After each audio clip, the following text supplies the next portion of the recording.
What is up, YouTube? Yoda here, bringing you a Spellblade build video for Elden Ring. Jumping right into it. We are level 150. These are stats to keep in mind. I am using Radagon's Sword Seal, and for those that don't know, that's going to give me 5 extra points in Vigor, Endurance,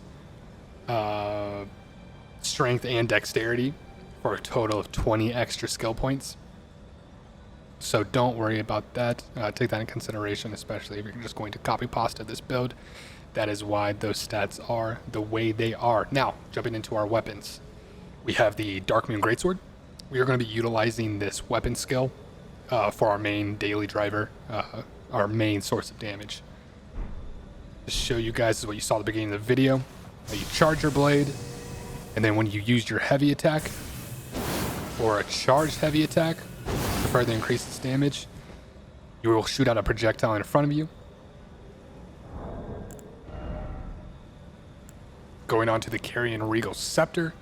For our main hand staff is going to be the main reason why this is in our main hand is just for its sorcery scaling, for being able to cast things while we have our Jellyfish Shield, especially with the buff on it. The Jellyfish Shield buff, for those that don't know, actually boosts sorcery damage as well, so it's very useful. So I have my main scaling sorcery staff in my main hand purely to utilize this. Now in our offhand for utility, we have the Carrion Glintstone staff, which is going to boost Carrion Sword sorcery. We like to use this with our Darkmoon Greatsword sometimes, just for the utility. I can use a Duelist Moonblade. Real quick, I'll show this. So, as you can see, I have the Carrion Phalanxes around myself right now. I can cast this on myself, still have my sword, which I can still shoot out projectiles while I have the staff in my hand. Make some mana back real quick. Let's say, I'm attacking, weaving in some things, and then I can still use sorcery. So it's kind of like I'm dual wielding a little bit. I can still just be attacking, boom, then I can just use the Duelist Moonblade, very good, cleave, as well as, if I want to snipe something real quick that's a little bit further away than my main weapon can do, we can use Loretta's Great Bow. Also hit things with an AoE, a big AoE attack.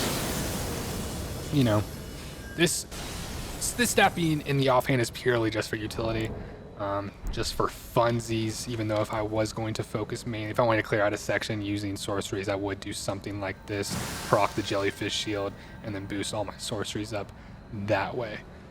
And yeah, going back into the equipment though. So that's the main idea for the build. Is your main damage dealing staff or sorceries in your main hand to use with the Jellyfish Shield. Same thing with your Darkmoon Greatsword, utilizing your weapon art. This also scales off your Contagious Fury from your Jellyfish Shield to boost this damage. And then the Carrion Glintstone staff for utility. Now jumping down into the armor real quick, you can do whatever you want. Me specifically, I am rocking Blide's armor. And the Snow Witch hat. Snow Witch hat you get after you do. I don't know if it's after you fully complete Ronnie's questline, but it's sometime during Ronnie's questline you'll get the Snow Witch hat, and this will boost snow spells or cold spells. I forget what it's specifically called. I think it's cold spells though. It strengthens cold sorcery. Yeah, so we have a Duelist Moonblade, Ice Crag, and Zamar's Ice Storm. For our 3 ice spells, so it will boost those. Nothing really to write home about, just little min-max purposes. And then Blide's armor, which is just decent armor, gives us good protection, especially since we're nerfing our mitigation with Radagon's Sword Seal. As you can see, it greatly raises attributes, but also increases damage taken. So it's a good trade-off being able to wear heavier armor, especially rocking this legendary talisman. And then also just to get into the lore a little bit around the power fantasy of this build, we're kind of, we have this, I don't even know how to explain this, we're If you guys don't know, Blide is Ranni's shadow, controlled by the two fingers to either protect her or to assassinate her if she steps out of line. Now we're essentially taking over this fantasy role of being her shadow. And then especially, this incorporates very well with our Spellblade build, wearing Ranni's hat. And yeah, so that's kind of the RPG focus around this build. Not only is this build very powerful, very strong, a lot of fun to use, we're tied into lore. So if you're a nerd like me, that's the vibe. And then jumping down into the talismans, we briefly went over Radagon's Sword Seal. This is going to give you 20 extra points, 5 in vigor, 5 in endurance, 5 in strength, 5 in dexterity. This is just to reach the threshold, so that way I can use Jellyfish Shield and still hit the 68 intelligence mark, so that way I can use Ranni's Dark Moon spell. We have Shard of Alexander. Greatly boosts the attack power of skills. Now this is going to scale with our Dark Moon Greatsword. Whenever we charge it and then we're throwing out those projectiles, it's actually going to boost that damage. We have the Ritual Sword Talisman, raises attack power when HP is at maximum. This is also going to scale with our weapon skill as well. And then Godfrey Icon, which is also going to scale with our weapon skill as well. As you can see, it enhances charge spells and skills. So any charge spell, you will enhance. So that goes with Loretta's Mastery. God, I can't even think of the bow. Just the regular bow that shoots one projectile. And then Zamora's Ice Storm. And then as well as, I feel like I already said this, but the Dark Moon Greatsword, when you use the charged attack, so not just the regular projectile, you can't just heavy attack and shoot out a quick projectile and get the benefit from Godfrey. You have to fully charge it and you'll get the benefit from Godfrey. So already from 3 of our talismans, you are getting a boost to this weapon skill. And jumping down into our Physic, this is going to be another core function for our build. We have the Magic Shrouding Crack tier, which temporarily boosts magic attacks. This is going to boost, and you guessed it, our Dark Moon Greatsword.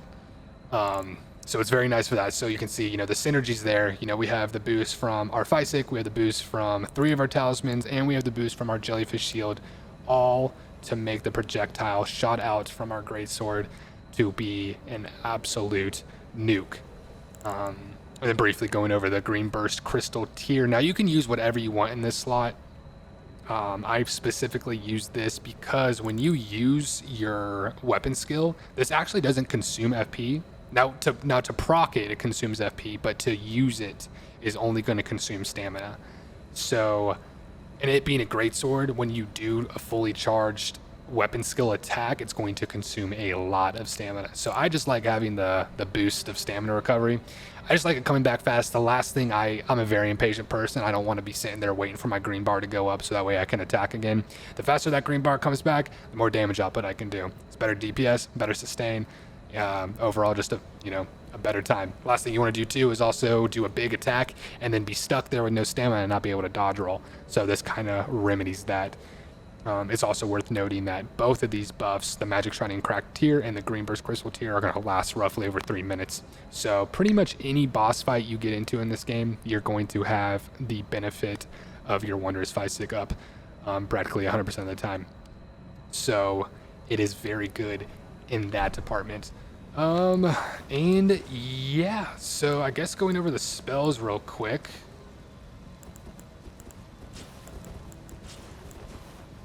We have the Carrying Phalanx, which you can already see around me, but just to cast again real quick. This is going to auto shoot anybody in, roughly just outside of melee range. It doesn't do insane damage, but it is, it just looks cool. The Carrying Slicer. Duelist Moonblade. This will also shoot out a ice projectile right in front of you as well. Not very far. Yeah, it's called Loretta's Great Bow. Loretta's Great Bow, you charge.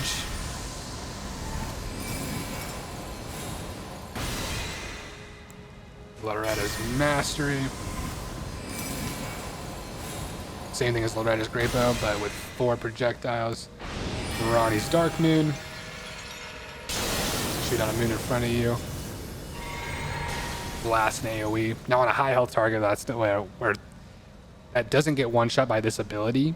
It's actually going to put a debuff on them that's going to reduce their magic resistance by 30% of their base total magic resistance already. So I'm not saying that they're going to take 30% damage, but they're going to take a 30% debuff to their already whatever their magic resistance is. So you do the math. And then we have Glintstone Iceberg, or Ice Crag. You know, just a basic projectile. It doesn't go very far. You know, just something nice. Finish off enemies real quick. Some more Ice Storm. You can charge this, slam your staff in the ground, create an Ice Storm and a 360 around you. Nice thing about this, if you fully charge this ability, it's pretty much going to frostbite anything, which is a lot of fun. And then we have, and I'm sure you guys have seen this if you're into the scene, is Terra Magica. Now, when you stand in this circle on this little emblem right here, it's going to boost your magic damage by 35%. And this will boost the damage from your projectile of your weapon skill. Now, for your projectile being pretty short range, this isn't very practical. If you can get this set up, you know, like you put everything down right before a boss fight, the boss is coming at you, you say you have your summon out. You know, if you can do it, you know, more power to you, because that bad boy is going to hit like a truck. So yeah, and that is pretty much it. Now, for the gameplay I'm about to show you guys, this is going to be mid-game bosses. This is New Game Plus. Everything that you see here in this build, though, you can get in your first playthrough. So you do not have to be in New Game Plus in order to actually use this build. So I think that's worth noting. But the gameplay that you're going to see with me doing damage to the bosses is those bosses are New Game Plus bosses, and they're somewhere around mid-game. So, so yeah, just take that into mind, and you know, the overall effective damage of this build. And I hope you guys enjoy.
Alright guys, I hope you enjoyed the gameplay.